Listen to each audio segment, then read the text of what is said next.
Nessetgjeldingen nummer 1, lørdag 7.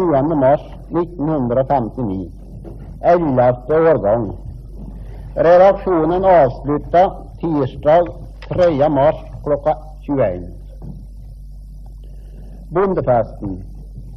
Atter vi samlet til bondefest. Et år gått siden vi sist var samlet til såvorens fest. Et år med både vonde og gode hendinger. Vi har vært på bondefesten her på Bergtun nok så mange ganger nå. Vi tykkes nesten kjenne festlyden. Vi selvsagt ikke personlig kjent med den enskilte, men når vi ser utover salen, så vet vi mye godt hva den og den ifra, og hva yrke de driver. Vi noterer med glede at andre enn de som har bondeyrke som sin næringsveg, også møter fram til festene våre. Slik skal det være. Bondefesten hele bygdefolkets fest. Vi har så uendelig godt av å komme sammen, få tale sammen, være kjent og få et åpent blikk på at skal dette maskineriet som heter det norske samfunn gå godt, så må det være harmoni og tilpassing mellom de deler som det sammensatt av. Alle skal føle at de hjertelig velkomne til disse festene som arrangert av modernæringa sin organisasjon. Når vi nå skal lese opp Nessetgjeldingen, så vil vi si ingen må take han for mer enn de han skal være. Ei håndskriva laksavise som etter beste emne skal freste skape litt underholdning på ei samkommen. Som før leser Nessetgjeldingen 11 år i år. Og så vidt vi vet, har han også bare kommet ut 11 ganger, så en kan ikke si at han slit eiro av noen. Og slett ikke kan en si om Nessetgjeldingen som Per Skivle sa om hun Berit Marte på Bakke. For, sa han, hun Berit Marte på Bakke, hun var nå liksom første Dagbladet på vårs hodau. For Vossingen han kom ut bare en gang for vika, men hun Berit Marte på Bakke, hun kom ut dagstydde.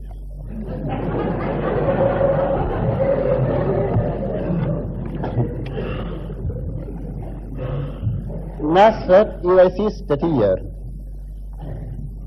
Han Auden Toven har stått ved roret, og aldri hadde han den tanke raka å gå fra bordet om vinden hyrte og skuta knaka. Mannskapet på skuta av det gode slag. Det finnes ikke maken i vår dagen. Ja, mannskapet, det vårt herredsstyre, og det vil vi med klem bedyre. Aldri har slik en gastaflokk stått på skansen i storm og fukt. De snakker så lunt om de store saker, og aldri det retter smed på baker. Trygt kan en seie om de alle i kor, som mannen han sa om kona i fjor. Hun ikke noen stor taler, kona mi, men tro meg bare, det så sant, hun meler så jamt.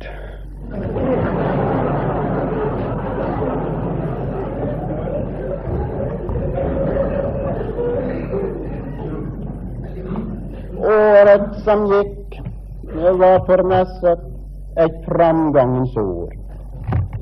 Det mener nå alle som til æra attrår. Sagt det var at Ranvika i 1958 skulle få seg hobbele kommunal pott.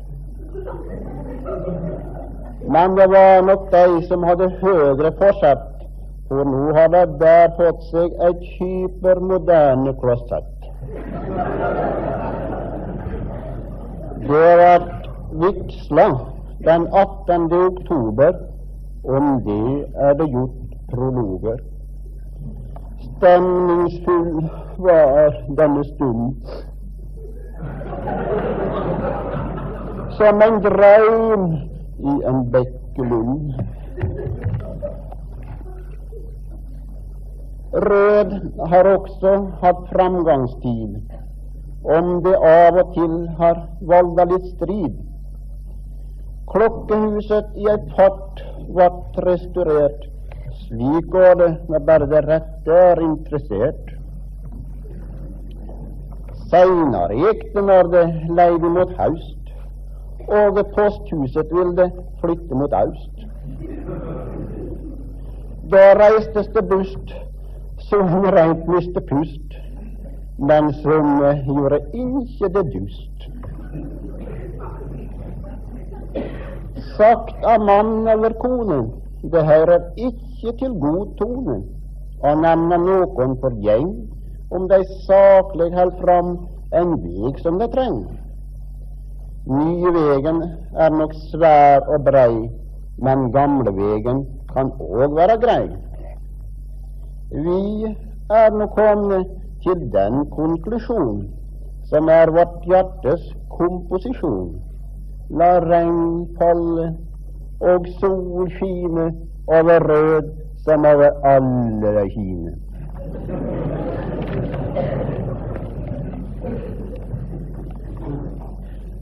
Kjem du til vågen, så vet du fjågen. Det nesten som kommer til United States, for hele greia up to date. Der eksporteres poteter, der ruller det biler med nedleggbare seter. Banken har flyttet til nye lokaler, og fest har de holdt i Sverdrups saler. Der var kart over bordet, og der langt etter bordet.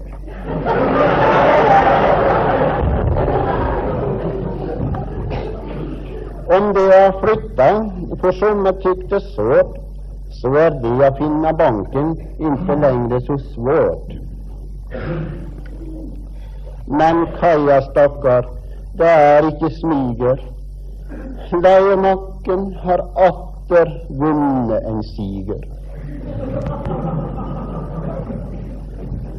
I vågen de kommunale kontorer befinn, her skatten skal liknast, her skatten skal inn.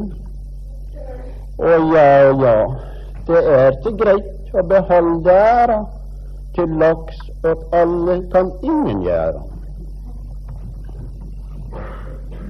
Det var en som drømte en natt. Han tykte det var noe som knatt. Plutselig stod han på taket av Myraskolen. Vinden leika så kåt og tulen. Framføre seg på et brett hadde han det kommunale budsjett. Brått kom den kvervilvind, brettet datt ned, og budsjettet med. Han bøyde seg over rafta ut for å se hvordan det gikk med sin egne lut. Da får en se en skapna som der nede står og har fått brett og budsjett oppi et trillebår. Han ropte ned: «Hva du for en kar? Kom hit med det der, og vær snar!» Men hine båra trilla så rolig nedover bakken. Det var så vidt han gidda å snakke. Ta det rolig, vær ikke sturen, jeg da bare konjunkturen.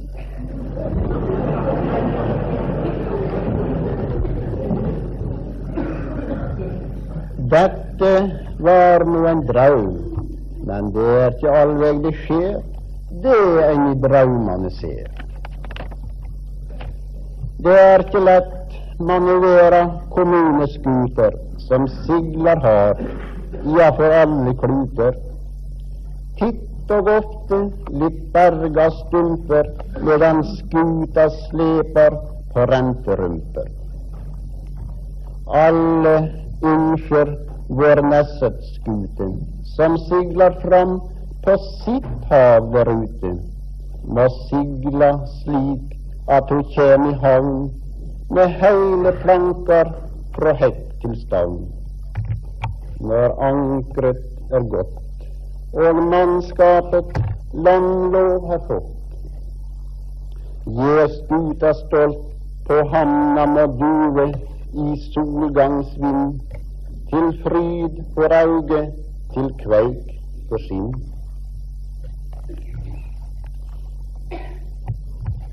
Slik ble det sagt. Det stod 3 karer på kjellerskiftet og ventet på bussen en dag. Det var en nordmøring, en romsdaling og en sunnmøring. Alle 3 bosatt i Nesset. De var så forlikte og enige om alle ting, at den tanken slo meg som tilhører, hadde det vært så godt samarbeid i alle høve i fylket vårt, så hadde vi stått sterkere både innad og utad. De gjennomgikk først den vanlige formalia om været, som var dårlig og ulaglig både for landmann og fisker. Så opp i lufta på trekken og skylaget, og konstaterte med sakkunnig at noe godvær, nei, det ble ikke noe av førebels, nei. Så kom det inn på et annet tema. Det er mye nytt i bostekken fra Nesset noen dagen, gutt. Ja, det er spetakler til greie å ta selv. Før, men det var bare 20 representanter i herredsstyret, så du aldri så mye i avisa. Det forekjenner jeg at det må være den 21. representanten som gjør utslaget. Ta der luftingsanlegget, og at vi skulle bli søkkende styrt sine sti. 40 000 kroner er noe i grunnen grant penger selv i våre dager. Ja, men så er det noe overlevd til greie også. Det blir noe lignende som sier til seg en ny stortingssal også. Vi må nå se saken som er virkelig her i Nesset også, for her begynner nå å bli litt større forhold nå. Ja, slike ting må en ikke sette seg opp imot.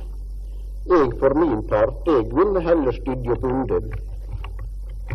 Det som kan være faren med hele luftingsanlegget at det kan virke for godt, slik at det under visse høve kan drage inn i skolesalen noe av denne leirlukta. Det er ikke sikkert jeg hadde godt av det til døme barna ute fra Rød, som ikke er vant med noe slikt.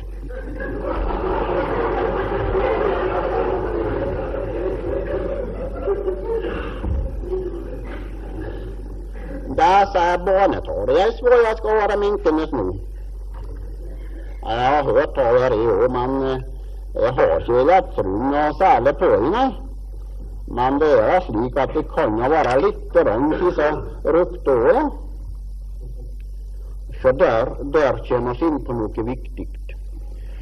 Det kommer at det at lærerne her i Nesset ikke har villet teke det noe særlig alvorlig med undervisningen i dette nye, viktige faget som heter økslingslære.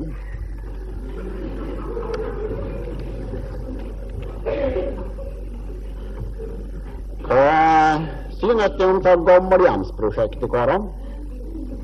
Er det noe meningsskapt å begynne å gi glattåt noe nytt, åttåt så gamle historien ut på Snettlaturen? Var det ikke bare kommunen kvittet seg med dem, og så bygde et nytt gammelhjem ut med Hammervoll en stand? Ta sist du så, tror jeg, er den alminnelige meningen i bygden nå. Når de skulle bygge skole opp i munnen, så snakket både den ene og den andre om den morgensola som skulle være så underbare tunge. Det skulle ikke være for mye om de gamle fikk en plass på solskyen. Ja, et noe sikkert da. Vi trenger noe gamle hen. For her i Nesset tar det til å bli et problem med alt av gamle ungkarer bort på gården. Det så bort i veggen der ikke, at det ikke lett til noe. Hva så grunnen til at de ikke gifter seg? Som henger på at det skal være vitaminmangel.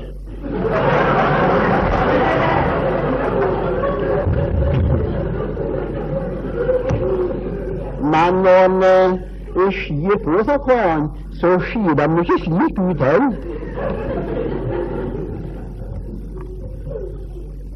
Jeg mener det at det må til en grann reklame for seg karen, og det skulle ikke være så vanskelig. For sånt å si så noe til likeste karen ta så går opp på den måten. Vi finner den jo både her og der i all slags kommunalt styr og stell. Reklame, ja. Når jeg var unge, var jeg mye i lag med en kar som hadde fælende lyst til å gjøre lykke hos damene. Når det var svært på fester og slikt i lag, så hadde han med et naftaglass med bensin som han dynket jakkeslaget med før han gikk inn, så jentene skulle tro han hadde bil.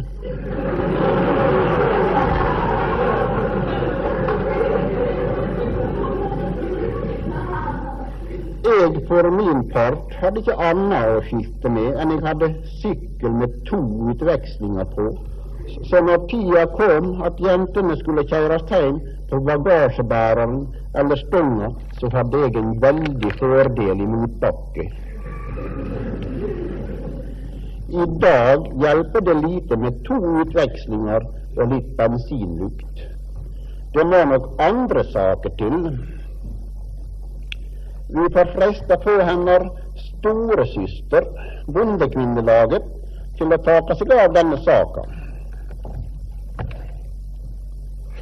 Der kommer bare Eidsvågbussen og Øresfjordbussen. Ja, vi tar nå Eidsvåg, vi. En skal ikke rive ned for noen som det går bra med i bygden. Det er jo persine med retten. Alle som viser at de kan drive en ting, enten det gjelder jordbruk, industri, handel, kafé eller rutebilforretning, det bør få alle gode Nessetgjeldinger sin støtte. Frimodige ytringer av Ola mjølkeprodusent. Jeg trefte han Per på rutebilen en dag. Han en gild kar, han Per. Og han pakker ikke orda sine i bomull heller. Jeg helste å sette meg att med ham for å få en prat. Ja, så sa jeg, du gjort en teilaus. Du skal være en tur på meieriet, nå skjønner jeg. Selvsagt, svarer han. Og du vel ute i samme ærend? Nå, ikke riktig det heller, sa jeg. Jeg har nå tenkt meg på billigsalg, jeg. Det vel best du vært med på meieriet du òg, så du kan få noen slanter og handlefôr, sa Per og blinka lurt. På veien til byen taler vi om mangt og mye, og vi var tålig samlet, helt til jeg kom til å nevne noe om at svenskene var sannelig hårdhendte med han der Mykle, når han var gjest på et av hotellene deres. Han var en populær forfatter, mente jeg. Da så han tvast på meg, han Per, og så sier han, dersom det var han Mykle som satt her i din stad, så hadde det kommet en mann mindre til Molde i dag. Og dersom du vil sitte med han Per, så det best du ikke nevner navnet Mykle mer. Forstått? Vi gikk i lag inn på meieriet. Han var ikke akkurat rik i dag, han Per. Jeg fikk mest dobbelt så mye penger, Du fikk bra med penger I dag, sa jeg, da vi vel var utkom. Du, sa han, når du vil skryte av deg selv, så gjør det beinveges. Ellers så kommer det noe an på hvem som har mest netto da. En kraftforbunde som du ser på bruttoen, men jeg ser på nettoen. Forresten har det vært for mye kraftforbønder I Nesset nå. Jeg leser I fylket at kontrollaget til Nesset stod høgst I kraftforbruk her I meierikrinsen. Jeg kan tenke meg at det må være en der ute på Rød, eller noen der av Tiftreidet og Gåsagaren, som har sleget griseforingstabellen opp I kufjøsen. Du var ikke på jordbruksdagen I høst, heller du, hengte han på med det samme.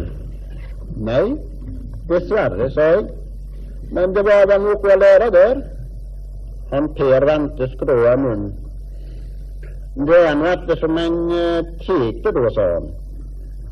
Alt var noe vel og bra når han tek unna denne tavlinga I kudøming. Der gikk han Trygve herresekretær til topps og slo ut hele den lange rekka av karer som jeg mener virkelig trøtterkarer. Han Trygve skal ha all ære for innsatsen, men meg avbrukeren I Nesset bør nå ikke ha sittende på oss for lenge det at vi var dupert så kraftig av en kommunal tjenestemann. Han Per gikk nå på salgslaget, og jeg på billigsalg, og når vi møttes på bussen, så var pengebøkene våre like slunkne som når vi reiste til byen. Levestandarden. Har det norske folk råd til å holde den levestandarden det har? Om den sak kan det være flere meninger. I høst var en mann fra Nesset som på et møte I Eidsvågen holdt et foredrag over emnet guld og valuta. Det var et tankevekkende, interessant og godt utarbeidet foredrag. Han kom også I et avsnitt inn på levestandarden. Vi har spurt vedkommende taler om vi skulle få lov å gi opp dette avsnittet I Nessetgjeldingen, og med enestående imøtekommenhet fikk vi lov til det. Vi vil få lov å legge til at taleren har passert 75 år, men legg merke til hvor godt han kan uttrykke seg. Ingen åreforkalkning eller hjerteinfarkt steder I antak. Inspirasjonen til dette fikk han på et hotell på Molde. Sitat fikk til. Jeg skulle gå inn på et hotell for å spise. Matseddelen på disken var meget innviklet. Den eneste kjøttrett der var på var forloren hare. Jeg kjøpte og tok en ledig plass, men jeg kunne ikke la være å kaste øynene rundt I salen mens jeg ventet. Et selskap av unge damer, hvorav de fleste satt og røkte, ble studert, og da særlig en. Hun var sterkbygget, vakker og livsfrisk, som morgenrøden over skjorta en vårmorgen. Den kortklipte, lyseblå silkekjole satt som malt på kroppen, med en hvit rose på brystet, og nylonstrømpene fortalte at det ved veggene intet var at bemerke. Men stolt som sin vilje, og fri som sin tanke, og med den fulle kunstners behendighet, røkte hun den ene sigarett etter den annen ut I salen, mens sotringer skjemmet hennes leber. Jeg kunne ikke la det være å tenke, Gud vet hvem som kysser deg nå. Ekte deg, det kan vel ingen ei. Om jeg var havnet på et hotell med skjenkerett, var der. Nå kom den forlorne, og mens jeg spiste, tenkte jeg att og fram på om vår levestandard hei når den må stimuleres som i dag, eller om den en forloren hare. Sitat slutt.